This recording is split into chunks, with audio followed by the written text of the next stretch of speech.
Les amis, bienvenue dans une nouvelle vidéo. Je suis super heureux de vous retrouver aujourd'hui dans une nouvelle vidéo dans laquelle on va s'intéresser à un de mes chouchous de Première Ligue. Je parle évidemment d'Amad Diallo. Alors pour ceux qui me connaissent, vous savez que je suis pas forcément un grand fan de Manchester United, mais il y a un joueur que j'aime beaucoup, il faut le reconnaître dans cette équipe, c'est forcément Amad Diallo. Alors on va y revenir dans cette vidéo, mais c'est un joueur qui est tellement complet, qui est tellement intéressant à avoir joué, et c'est vrai que vous allez me dire, bon bah Manchester United, c'est très compliqué. C'est vraiment un joueur qui est exceptionnel, et c'est pourquoi aussi je pense que je le voulais à l'OL il y a quelques temps, parce qu'il n'était pas encore titulaire, et je me suis dit, mais c'est pourquoi Manchester United ne fait pas confiance à Amad Diallo, et Amad Diallo vient de prolonger récemment. Mais bon, avant que la vidéo commence, comme d'habitude, tu commences à en avoir l'habitude, n'hésite pas à liker la vidéo, à t'abonner, à partager la vidéo, et également à commenter, parce qu'encore une fois, moi je suis supporter lyonnais, je ne suis pas supporter des autres clubs, donc ça se trouve, je ne connais pas certains détails que vous, supporters de différents clubs, connaissez. Donc voilà. Alors Amad Diallo, c'est un jeune joueur, hein, il est de la génération 2002, donc de la mienne. Il est né le 11 juillet 2002 donc à Abidjan en Côte d'Ivoire, donc évidemment il est ivoirien, il a la double nationalité, si je ne dis pas de bêtises, voilà, double nationalité, donc ivoirienne mais également italienne. Il a été formé du côté de l'Atalanta, où il est resté pas mal de temps. Ensuite, il a été transféré donc du côté de Manchester United pour 21 millions d'euros, donc au mercato hivernal 2021.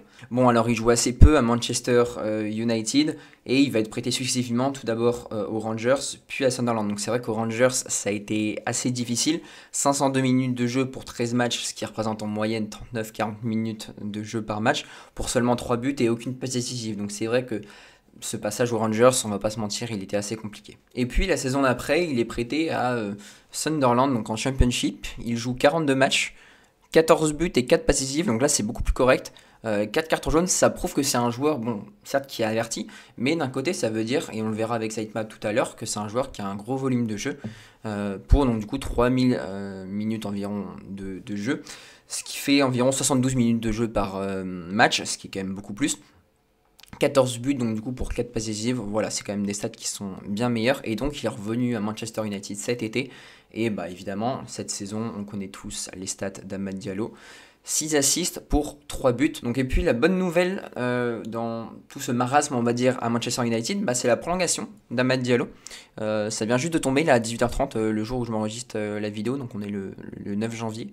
Amad Diallo du coup a signé un nouveau contrat qui prolongera son séjour avec United, donc les Red Devils pardon, jusqu'en juin 2030. Donc il a prolongé son contrat de 5 ans, lui qui était en fin de contrat en 2025 quand j'ai préparé la vidéo.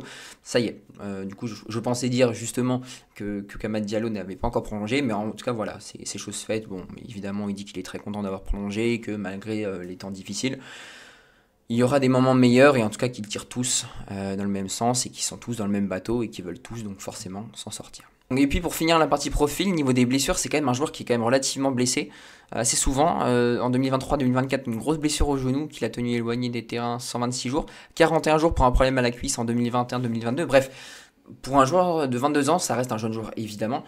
C'est un joueur qui est quand même pas mal blessé, donc 147 jours en 2023-2024 et 48 en 2021-2022, ce qui est quand même relativement élevé. Alors maintenant, comme vous en avez l'habitude, j'aime bien vous présenter sa petite heatmap pour démarrer l'aspect technique, tactique, bref, comme vous le souhaitez. Et d'emblée, donc quand on regarde sa heatmap, on s'aperçoit que c'est un joueur qui finalement qui a un gros volume de jeu. Là où je vous cible la petite zone de chaleur ici, chez les ailiers c'est quand même assez rare. Alors vous allez me dire, attention, si on compare avec des Bukayo Saka, avec peut-être des Cole Palmer où il est peut-être un peu plus axial, vous me direz, mais en tout cas avec un Bukayo Saka ou un Mohamed Salah, c'est vrai que c'est un joueur qui a un gros volume de jeu et qui a une appétence à défendre assez importante, et ça c'est quelque chose qui va être non négligeable. Alors vous allez me dire, United c'est une équipe qui subit beaucoup plus que les Red Devils, j'allais dire, que les Gunners donc d'Arsenal. Certes, c'est une équipe qui joue du coup plus bas vu qu'elle subit plus. Mais voilà, je pense que c'est pas uniquement dû à ça, et on voit que c'est un joueur également, ici, mais surtout côté droit, c'est un joueur qui tire les corners, et ouais, c'est vraiment un joueur qui est vachement polyvalent, et on va le voir avec son FBRF que je vais vous mettre juste ici. Alors, c'est vrai que dans tout ce qui est finition, finalement, c'est pas le meilleur, hein, et on voit quand même une appétence à défendre qui est quand même assez exceptionnelle, hein. Les tacles, c'est quand même très très bien. 2,20 par match pour un ailier droit, c'est quand même vraiment pas mal, surtout quand on voit sa carrure physique. C'est un ailier qui est assez virevoltant, qui est assez frêle, on va dire. En Ligue 1, vous allez me dire, tu prends encore un exemple de l'Olympique Lyonnais, mais pour moi, j'ai l'impression vraiment de voir Malik Fofana peut-être avec un QI foot un peu moins développé, je dirais. Mais honnêtement, c'est quelqu'un qui est très intelligent, qui a quasiment le même profil que Malik Fofana, et ouais, c'est vraiment très intéressant, c'est des types d'ailiers que j'adore. Interception 69, c'est bien, et puis dégagement, enfin, je vais pas dire parfait vu que c'est 88 et c'est pas 99 voire 100, mais voilà, 0,94 par match en termes de dégagement, c'est pas mal. Duel aérien pour quelqu'un de petite taille, 69, et bah, on va pas se mentir, c'est pas mal aussi, mais ce qui est le plus frappant, en tout cas pour moi, chez Amad Diallo, bah, c'est tout ce qui est construction. Passes tentées, 60 ans, c'est pas mal, mais surtout les passes réussies. Alors, vous allez me dire, ok, 95, mais ça se trouve, c'est un ailier qui prend pas beaucoup de risques. Au contraire, je trouve que c'est un joueur qui tente beaucoup plus que la moyenne des ailiers. C'est peut-être un ailier qui tente beaucoup plus dans la construction, c'est un ailier qui va être collectif, pardon. Mais pour moi, le petit point noir, on va dire, que je vais cibler chez lui, c'est peut-être qu'il déborde pas assez et qu'il joue trop collectif. Alors, vous allez me dire, ok, mais il est nouveau à Manchester United, peut-être. Ça peut peut-être s'expliquer par le fait qu'il est nouveau, qu'il a peur de tenter. Et c'est vrai que quand on vient à Sitemap, bah, bon, le volume de jeu il est là, hein, mais il y a ce petit coin que je vous cible avec la souris, où je me dis, bah, il y a des fois il pourrait plus déborder quoi côté droit, et bah parfois c'est assez compliqué. Donc bon voilà, après c'est un jeune joueur, évidemment on va pas tirer sur l'ambulance, c'est l'un des meilleurs joueurs de Manchester United cette saison. Donc voilà, mais c'est un joueur que j'aime énormément. Finalement, si j'avais à faire un mini bilan à quasiment la moitié de cette vidéo, c'est un joueur qui va être ultra virevoltant, qui va avoir des pointes de vitesse assez exceptionnelles. Et ouais, par exemple, si on va voir sa shot map, bah, on voit que c'est un joueur qui prend pas mal sa chance et d'assez loin. Bon, évidemment, là, les tirs où il est quasiment devant le but, bah, il y en a pas mal quand même qui sont convertis. Bon, là, c'est un peu plus loin, mais donc c'est pas forcément un peu compliqué de convertir. Sa qualité de frappe, c'est pas forcément ce qu'il a de meilleur chez lui, en tout cas pour moi. C'est vrai que je trouve qu'il y a encore du boulot. Bon, après, c'est un jeune joueur, tu peux pas lui demander d'être parfait partout. Qui plus est avec la pression de Manchester United et des Ultras. Mais voilà, donc c'est un bon dribbleur en conservation de balle et en protection de balle pour quelqu'un de sa taille et donc de son physique qui est assez léger. Je trouve qu'il protège vachement bien la balle. C'est quelqu'un qui a tendance un peu trop à repiquer pour moi et justement, encore une fois, qui déborde pas assez. En tout cas, voilà, moi, en tout cas, la sensation que j'ai eue en regardant ces matchs, c'est qu'il y a des fois où il peut vraiment beaucoup plus déborder. Et je pense que par peur de ne pas jouer collectif, je pense qu'il ne déborde pas assez. Et je pense qu'à mon avis, il devrait plus déborder car il a un pied droit qui est quand même pas mal. Il est bon dribbleur, il a une superbe vista.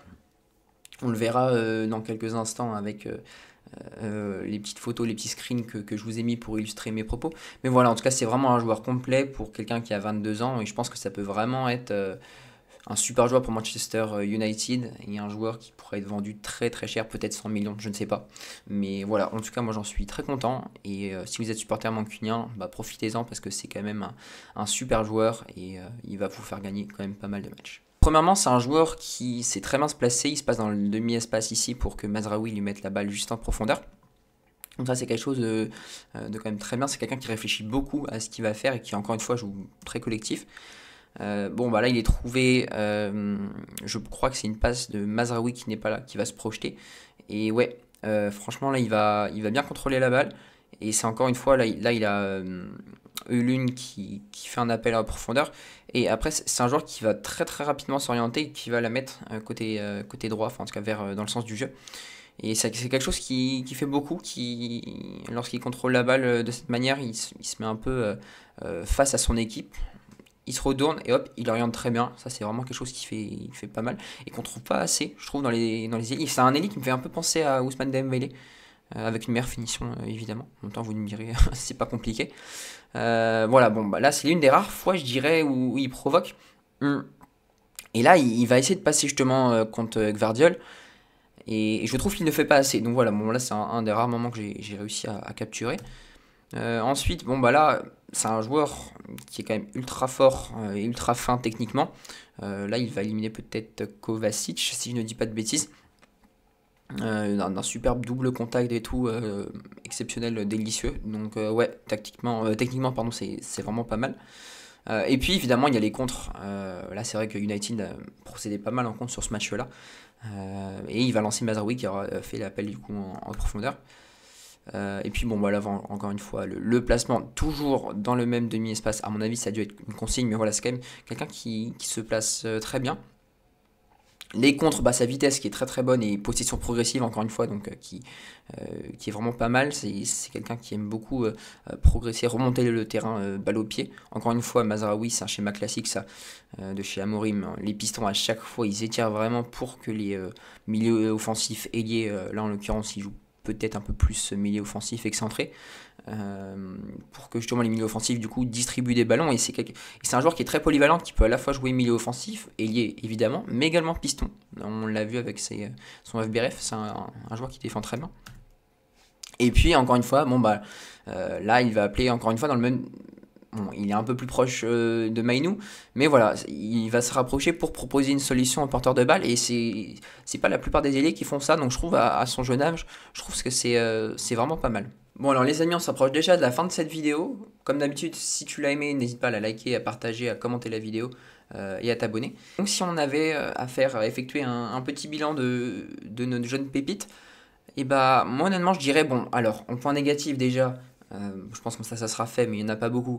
Je pense que en premier lieu forcément c'est ses blessures, il est trop souvent blessé, notamment du coup au genou et à la cuisse. Ses frappes de balle qui peut honnêtement faire beaucoup mieux, il pourrait mettre vraiment des bangers. Sa fébrilité physique, je pense qu'il pourrait peut-être un peu se renforcer physiquement. Je parle pas de la fébrilité physique de la part d'un point de vue des blessures. Et voilà, sa variation de jeu où il pourrait un peu plus déborder, parce qu'il a tendance un peu trop à repiquer dans l'axe pour trouver un partenaire. Et puis en point positif, c'est que c'est un ailier polyvalent, il est virevoltant, il a un énorme volume de jeu, c'est un ailier collectif. C'est tout pour aujourd'hui les amis, si tu as aimé la vidéo, encore une fois, le pouce bleu, le partage, le commentaire et l'abonnement. Et puis nous on se retrouve très prochainement pour de nouvelles aventures. A bientôt la team, salut.